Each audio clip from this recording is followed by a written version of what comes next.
What a fucking game. Welcome to Split the Defense. Split the defense. LEAFS Postgame Edition. Which is unusual. There's still a chance. Split the Defense is presented by LaForest Electrical Contractors. Professional and efficient service since 2004. Serving the Kingston and surrounding areas. I always feel so stupid. Well, it seemed like they were missing something. Alongside co-host Craig Pearce and producer Ted Evans. Here's your host, Jordan Webster. How can you not love this team tonight? We're back on Split the Defense, LEAFS Postgame. I'm Webby with CP and producer Ted in the booth. Thumbs up this episode, subscribe to our YouTube, rate us 5 stars, leave us a comment because we love those. Major milestones were met tonight, but not for Austin Matthews. The Leafs regular season is officially over and it's time to gear up for the playoffs. I want to hear what you have to say about this one, CP.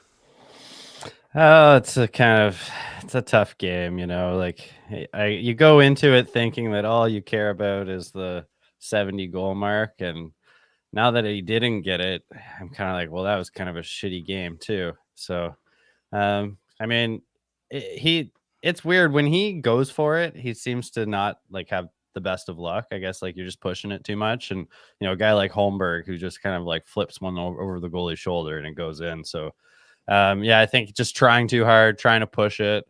We're not going to see. Well, yeah, it just kind of sucks now because we've now lost 4 games in a row. And it's kind of been mostly because of like, you know, guys not playing their hardest and we're chasing a Matthews milestone. And so now it just feels like it's all for nothing in a way. Yeah, I can get with that. It does kind of all feel for nothing. And I don't really care. I was legitimately worried at the beginning of this game, maybe the midway through this game. They were down 3-1, then 4-1. Well before 5-1, I was worried, thinking, fuck, this team is cooked. This team, yeah. They don't have it. Like, there's something missing. And then part of me realized, like, no, they're pushing way too hard for Matthews. Like, way too hard. They're not playing a team game. You're not seeing the normal guys that you see step up, the mercenaries that we've had all year step up and do the things that they do. You know, one of the most noticeable guys tonight was David Kampf. Right, yeah. And like, for that to be something in this Leafs hockey game, that just shows you that everybody was deferring. Everybody. The only guy that didn't play was Austin Matthews, which he probably did. He probably logged minutes with Austin Matthews tonight. I'm sure he did. Like, everybody did. Matthews had like 13 shots on goal or something like that by the end of the game.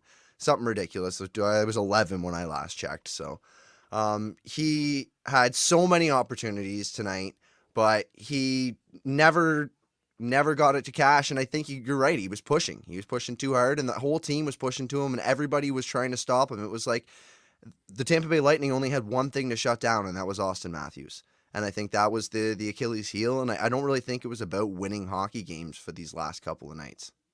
No, it definitely, like, last night was a bit more like you saw a bit more of a push in the first period, but tonight there was just basically nothing. And it's kind of been like 2 weeks off for Willie. You know, he hasn't been bringing it for a while now. So, like, I just hope that there's a switch that's turned off at the moment for half these guys.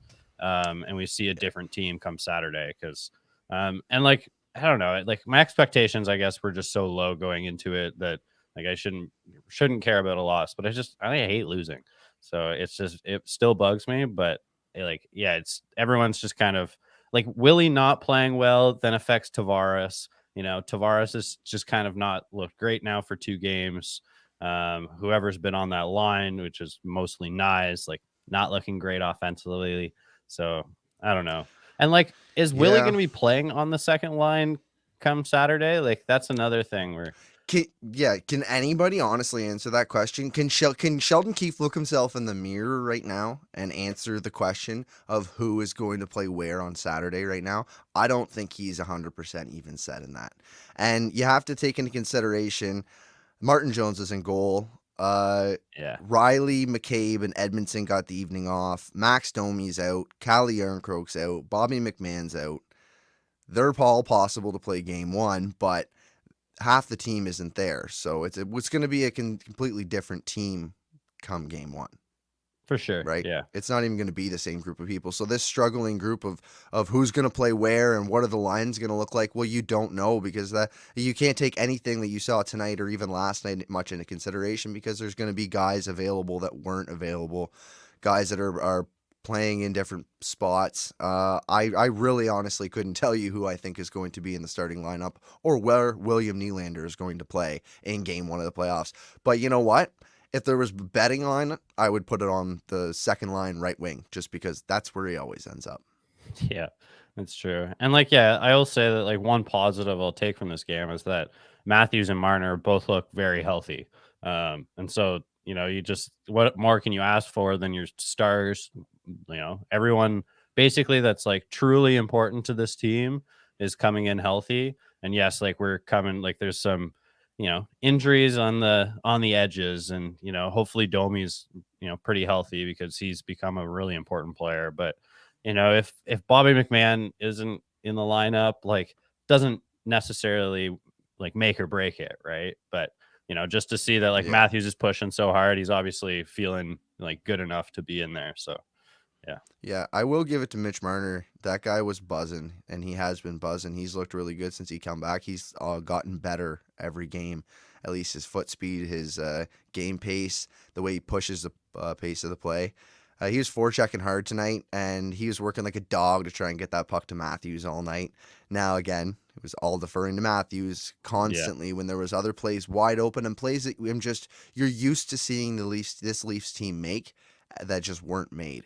And Mitch Marner was still you can still give that guy a lot of credit, because he was buzzing around the zone and still pushing really hard. I still think that it's a great sign that you see him healthy.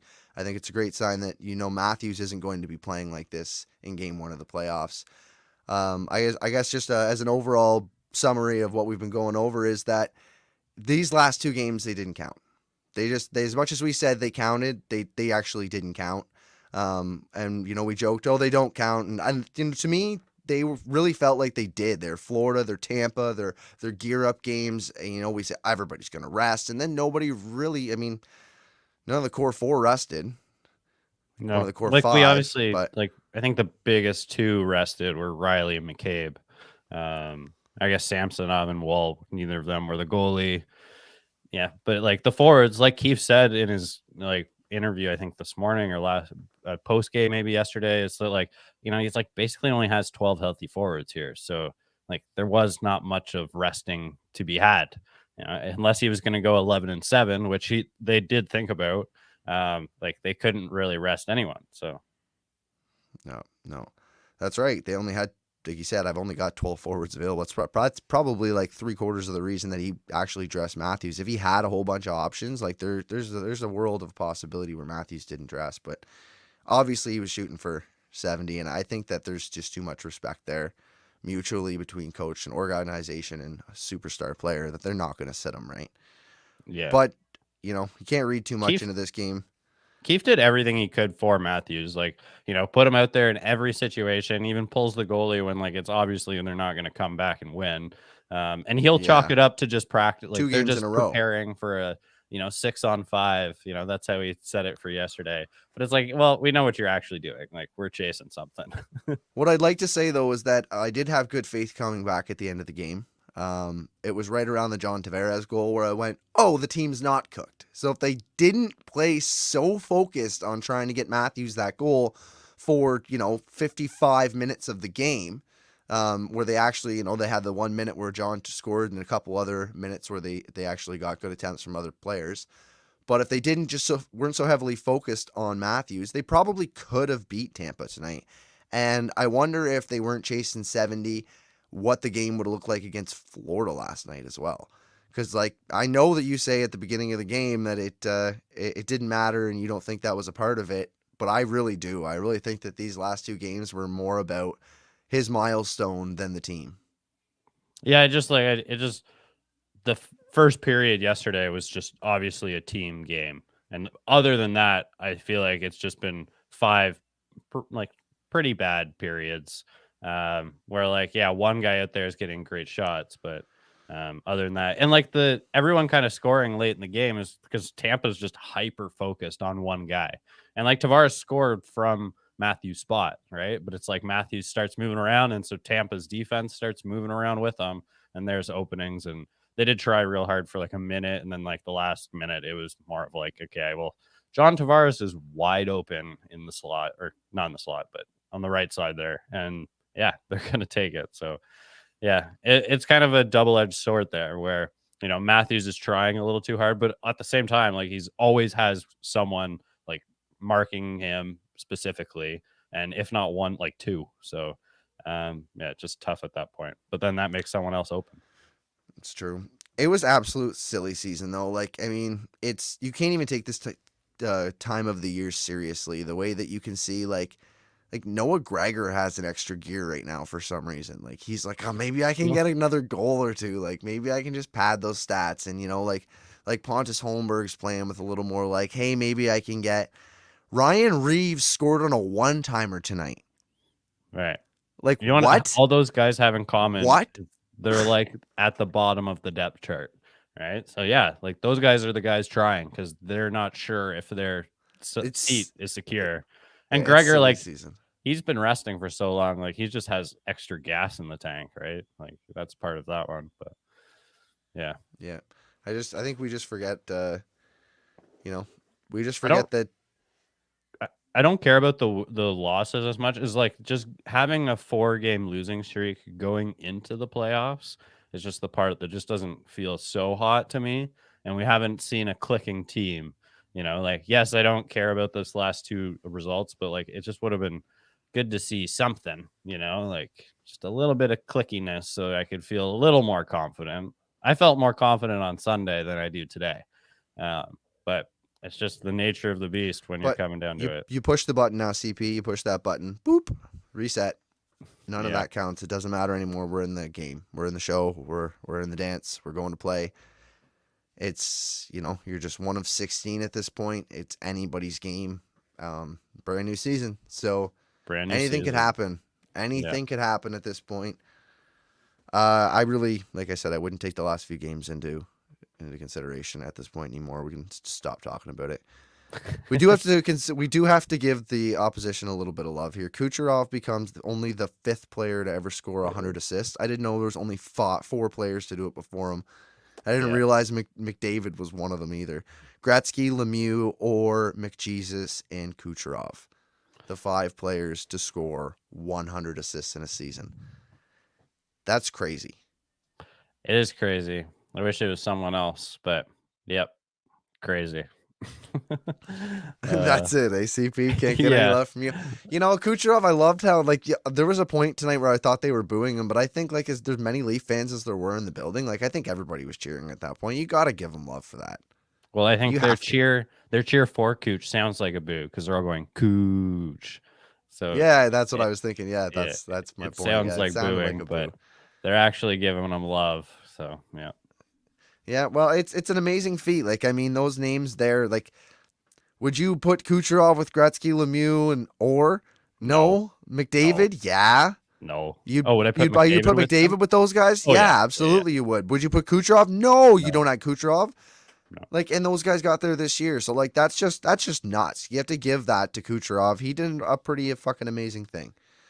Moving on though, obviously because you hate this, TJ Brody broke what was the longest active goal drought his active goal drought at 110 games. Thank you, David Alter, for that stat. He was the most ejected goal scorer I've ever seen in my whole entire life. That guy looked like he just hit somebody's dog. Yeah, that was rough. I felt bad for him because, you should feel good about it. But, again, it's just weird type of season. Everything feels weird. And yeah, to feel shitty about your goal is not a good spot to be in. But yeah, I agree. Very dejected after he scored that one. And you said how long was the streak? 110 games. He went 110 games without a goal. He scores when he's like, oh, why me? Yeah. I honestly can't believe that. That's crazy. 110 games. Yeah. Yeah. To feel like that, that's poor luck, really. Yeah. And he's shooting for the tip too, right? Like, Yeah, I know, and he was definitely shooting for the tip. And you know what was funny was Ryan Reeves was right all up in there like a dirty shirt, also trying to tip it. And then it Yeah. goes in, and Matthews is kind of like, oh, and Brody's kind of like, oh, and Reeves is like, yeah. I know. Yeah. It's the only one that doesn't have a clue on the ice. Yeah. I don't think he knew Matthews was beside him. Like Matthews came and snuck up behind him. But yeah, the only guy I think that was celebrating that goal. Yeah, 100%. It was very, very funny. So I think that's all I got on this game. You got anything else in this game, CP?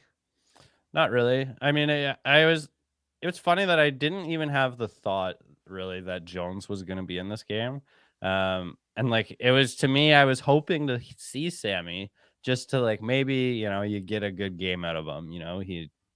At least even if he lets in 2 or 3, like puts on a good performance.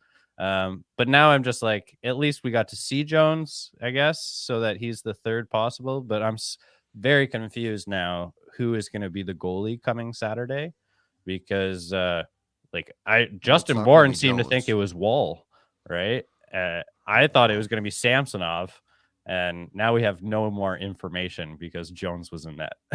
Did we not just have this conversation like last night? Yeah, but I thought I was going to have no more idea information at this point. now. So let me get this straight. We've gone through 82 games. Yep. We made minimal changes at the deadline. Yep. And we don't know who our starting goalie is going to be. Nope. We don't know what our top 6 is going to look like. No. And we don't know what our top 4 is going to look like. I think yes. I'm pretty confident in the top 4. But other than that, I'm not confident in who the last 2 defensemen are going to be. You can say top 6 even. Yeah. There's something wrong with that. What the fuck happened there? Well, I mean, I feel like that's it's partially the goalie thing is almost exclusively because of injury. The rest of it is just a symptom of the coach who just, constantly moving it around, doesn't seem to want to settle on things, and finds his new favorite lines and rolls them out for, a month at a time, finds something new that he loves, rolls it out for another month. So, yeah, I don't know. It's like but this is the most extreme version of it. I will say, like when Marner came back and we had that first night with, the Bertuzzi and Bertuzzi, Domi, Matthews line, and the goalie Sammy. I don't think it had that many bad games in a row yet. I felt confident about this team with Samsonov as our starting goalie, and I felt like I knew who our top 6 was going to be. But now with Bobby McMahon out of the equation, and like he obviously Mitch Marner and William Nylander could play on the same line on the top 6, but like with Bobby McMahon out of the equation, that lineup's just not going to be. So we don't know who that's going to be. Then the goalies have taken a shit. Like, I really am not confident about this team at all. We played 82 games to figure out absolutely nothing about this team. Yeah, for sure. I'm like, it's funny because like you say hit the reset button, but like I just can't, because like a few days ago I felt way better because I thought things were more set. Domi was in the lineup and it seemed like we kind of had a structure to what we were going to see. And then, but the last 2 games have honestly put my head for a loop. And I know that I should be able to just kind of revert back, but I just can't. So, yeah, we'll go into it. I'll try and feel positive, but wow, am I going to be nervous on Saturday all day? And like you pointed out, we got to wait an extra hour until the game time. So it's just another hour of sweating it. Yeah, so let's talk about that. So NHL announced the Eastern Conference Round 1 Game 1 schedules. The Isles at the Canes on Saturday at 5, and then the Leafs at the Bruins Saturday at 8. Why the fuck did they do that? Yeah, I'm assuming that we're going to hear about earlier games too from the Western Conference. Well, the next day we have us on Sunday, which kind of makes sense. It's kind of cool. You got a 12:30 game with the Bolts and the Cats, and then you got the Caps and the Rangers at 3 p.m. So like you got afternoon hockey. That's exciting. That's fun. I love Sunday afternoon hockey. But why fuck with 7 o'clock Saturday night hockey? Like, it's religion. Yeah, like I'm wondering if it's the latest game instead of having like a 10 o'clock game. But yeah, well, like, because we don't know the Western Conference schedule, right? So like it's gonna slot in there somewhere. So, and it seems like they're staggering everything, so no one's playing at the same time. So I don't know. I got to see the whole thing before I'm upset. I hope that they don't play at 8 on a weekday, but I'm not really upset about it on a weekend because, I'm up late anyway. Sometimes I watch UFC until 2 in the morning. So, Well, I like being able to sit down 7 o'clock every Saturday. I've been doing it for 31 yeah, I years, hear you. Yeah. not quite, but every single Saturday. Like, what are you doing Saturdays in the wintertime? Like, I don't make plans. Like, I don't. Like, if you've seen me here, you've literally seen me here. Like, Yeah. we've done this like 76 times. We started a little late in the season, but I've been here every game. This is what I do on Saturdays. What I do anyways. I like to watch the hockey game, and for it to not be at 7 o'clock, that just kind of it takes off my rhythm, my circadian rhythm. Like, it's gonna throw everything off. Like, I'm not gonna be able to eat breakfast in the morning. Like, everything's gonna be weird now. That early? It's gonna affect you that early in the morning? It affects me. It straight up affects me. Like, why not? I want to be able to. I'm just so used to a 7 o'clock start that this 8 o'clock nonsense is just gonna be weird, and then it's gonna be like 10:30 by the time the game ends. Like, that's, I want my kids to be able to watch this playoff hockey too. Like, why do you got to put it on so late? Like, it's the Leafs. It's the Leafs, the Bruins. Like, I mean, it's massive. Like, fuck the Isles and the Hurricanes. Like, I mean, I don't know. Like, figure it out. Who's on the other side? Like, unless it's the Edmonton Oilers, which it possibly is. Like, who else is that popular? I know we love Colorado, but like, they do not have the pull. They just don't. The market's not that big, right? No. Like, the fan base just isn't. And so, like, you got to think, like, why the fuck wouldn't they have the Leafs in their normal 7 o'clock slot? That just kind of drives me up to the roof. Yeah, I think everyone should, on Friday, set their clocks ahead. And then, or is it backwards? Oh, yeah, that's going to help. That's what's going to help me. Yeah, okay, so I'll just take my clock. I'll set it ahead 1 hour, so that way I'll think it's 7 o'clock. Yeah. No, that's not going to work. Everybody else is going to be operating on a totally different rhythm of the day. No, it's not going to work. It is weird. I will agree, but I'm not upset about it like you are, but I just think it's stupid. I think the NHL needs to have more respect for the Leafs than they do, and respect it's bullshit. The game. Respect for the game. All right, well, I think that's it. You got anything else there, CP? No, it was halfway through the game. I was like, I think this is going to be maybe the shortest podcast we ever do. So. This was expected. Like you said, it doesn't matter. So, we'll be pulling out a long one, I think, on Saturday. I think that'll be maybe a longer episode. We'll have a lot of feelings to dish out. So, yeah, absolutely. We will. We are not done. We will be back for the whole playoffs. After the playoffs, we will still continue doing shows, and we will let you know when all these shows are going to happen. We'll tell you during shows. We'll post it on socials and let everybody know. But I just want to give a shout out to you for listening. Thank you so much. We appreciate everybody for coming and listening to us, hanging out with us, leaving comments, giving us shit to talk about, listening to us cry about things. We appreciate hanging around with you guys. So hopefully we can hang around with you a little more, and you should keep showing your support. But for now, that's a wrap. Thanks for joining us for Split the Defense, Leafs Postgame. We appreciate your comments. To show support, hit that like button, subscribe on YouTube, and please rate and review the show. We want your feedback. Find us on X at STDP Hockey and search for Split the Defense on all other socials. Until then, peace. Peace. Thanks for tuning in to Split the Defense. Split the Defense. Leafs Postgame Edition. Hosted by Jordan Webster, Craig Pearce, and producer Ted Evans. Split the Defense is presented by LaForest Electrical Contractors. Professional and efficient service since 2004. Serving the Kingston and surrounding areas.